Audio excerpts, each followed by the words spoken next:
I don't know how many of you do this. This is a new experience for us.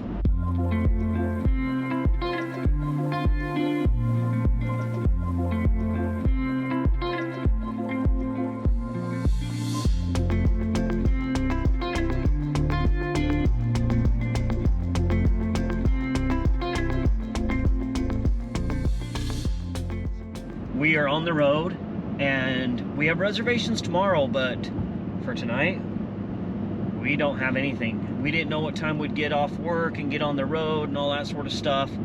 So we didn't want to make reservations and not get far enough and, you know, end up driving more than we have to tomorrow, but yeah, we don't know. We do have a few things going for us. It is a Wednesday, so shouldn't be too awful busy on a Wednesday to try to find a place. I know a lot of full-timers, this is what they do. When Kara's parents go out on their long trips, they're like, we just find a place, you know, no big deal, but I'm stressing. But in that day and age, it was not the norm like it is now. Well, and it's got harder for them as they've went on their longer trips recently. When they go out for 2 months at a time, they're starting to run into, we took the last spot kind of stuff. So hopefully we don't have that issue.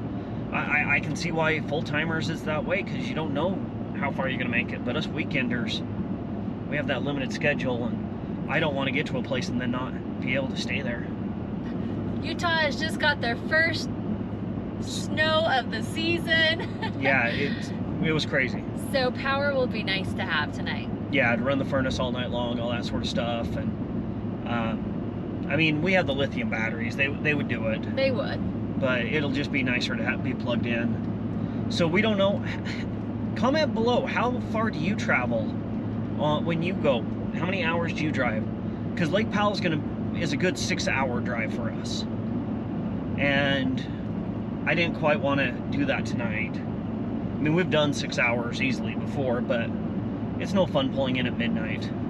And I know it ticks off the full-timers. If you've never had the opportunity to drive down through central Utah and you end up coming through Utah, don't just stick on I-15. Make sure you drive through central Utah. It is beautiful. Every time we come down this way, instead of staying on I-15, which would be a little bit faster, we always get off and take this route. I think this is Highway 89, or is this Highway 20? I think it's Highway 89, but it's amazing. We were thinking that we might get down to Big Rock Candy Mountain and spend the night, but it's only 4 o'clock and it's supposed to get to about 25 degrees tonight at Big Rock Candy Mountain. At least that's what our phones are saying. Yeah. And we might end up Kanab. We don't know. yeah, we might push to Kanab. It's just a matter of how late we want to show up. Yeah.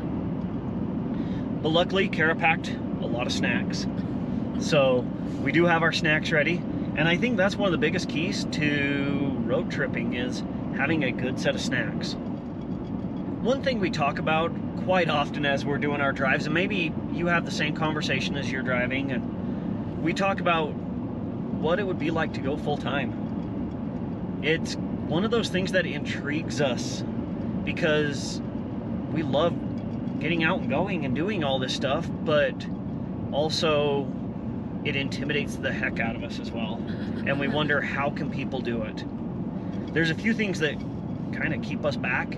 For one, and I know for most people, jobs. I mean, I can't do my job on the road. Plus, I love my job. Some of the kids probably might not think so, but I love my job. And I don't want to do that online. I don't think that's in the cards for me. But I don't know how people can sell their home, which is an appreciating asset, buy an RV, which is depreciating every single day down to nothing. I don't get that. I don't. Maybe you guys are full-time out there watching this and can comment and let us know. What do you do? Because, I mean, our home has doubled in value in the 16 years we've had it. That's a lot of value. RVs don't do that. And I would hate to lose that ability to have a permanent residence. Because if we sold it and went out RVing for a few years and came back, I don't know if we could buy the same house. With the way prices are going up, and I keep on thinking, oh, prices will drop, the market will crash, whatever. It doesn't seem to. I guess that's one of the biggest security blankets we have is our home ownership. So I don't know what you do about that. Comment below. Yeah, I mean, maybe somebody knows these answers. I don't know. And what do you do when you cannot full-time travel anymore? Do you buy a new house, rent something? Now you're in this predicament of what do I do now?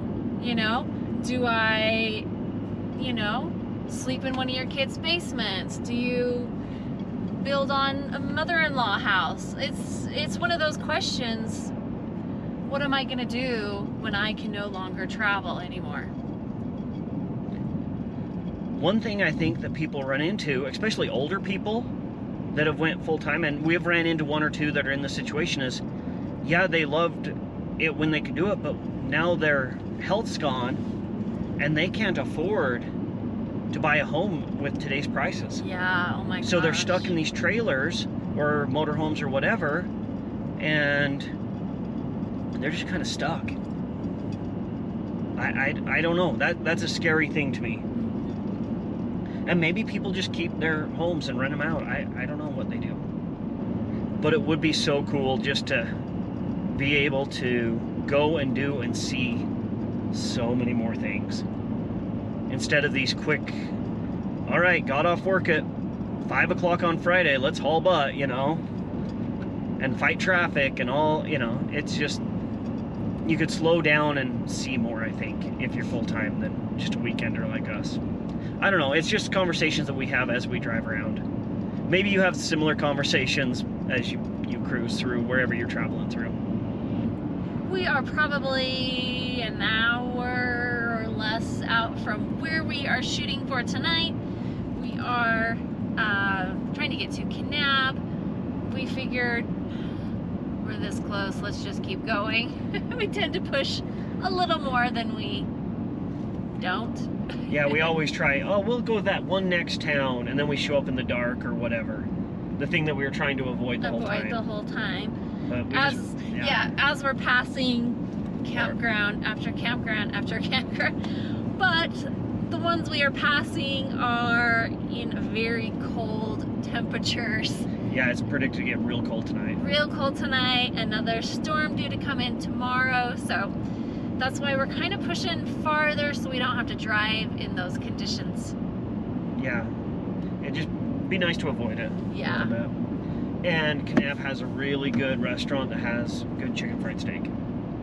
So, which we never miss out on. Yeah, if we're going through Kanab, we're stopping at Houston's and getting a chicken fried steak. Yes, so hopefully when we get there, there's somewhere to stay. If not, we'll figure it out. We'll figure it out, but we would be calling ahead to see if there is anything available at these handful of sites, but we are on, what highway did we decide? I think we're on 89. We don't know. I think. We've done this road so many times and we don't know what we're on. Yeah, I'm pretty sure it's 89. But the service is nothing. For the last, what, 3 hours has been non-existent. We have Sprint or T-Mobile, so as soon as you get enough service, it goes away. Yeah, it's pretty sketchy throughout rural Utah. We have made it into Kanab. Now to try to find a spot. The hunt is on. The hunt is on. Kara has found that there's a place called the RV Corral. Kanab RV Corral. So we'll try that first. It has the most reviews and stuff. Kanab's a place that we need to spend some more time. There's so many cool things to do down here. It's just, we just always zip through it on the way to Lake Powell. We need to maybe come back in the spring and spend a few days. A little more time. It's just a little bit too far for us to come for the weekend. Yes. So I guess we'll just keep you posted on if we actually find something. Well, they look a little bit full. Hopefully they have a spot. Big enough. That's the kicker.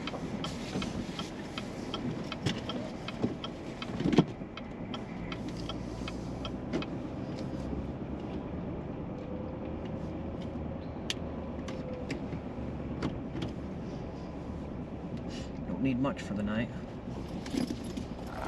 So guys, we are in luck. We got one of the last sites available. Our little hostess was super accommodating and nice and oh so friendly. Fellow RVer herself, just kind of doing the hostess gig here. We've got her spouse helping us back in, even better. He's the divorce counselor, if you may. So yeah, we're just gonna get settled. Really nice, spacious, lots of trees, really nice site here at the Kanab RV Corral. Well, we were able to find a spot, and they even have their camp host willing to guide me back in. So, have a nice little back-in spot here.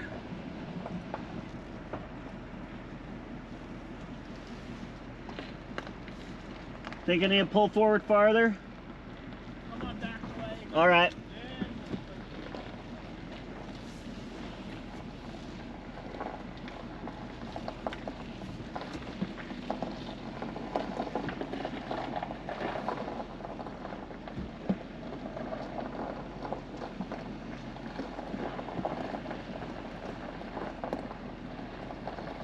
You're gonna make it in one cut? I hope so. Now that we are all set up in our site, we discussed about leveling or not, and our nose is a little high.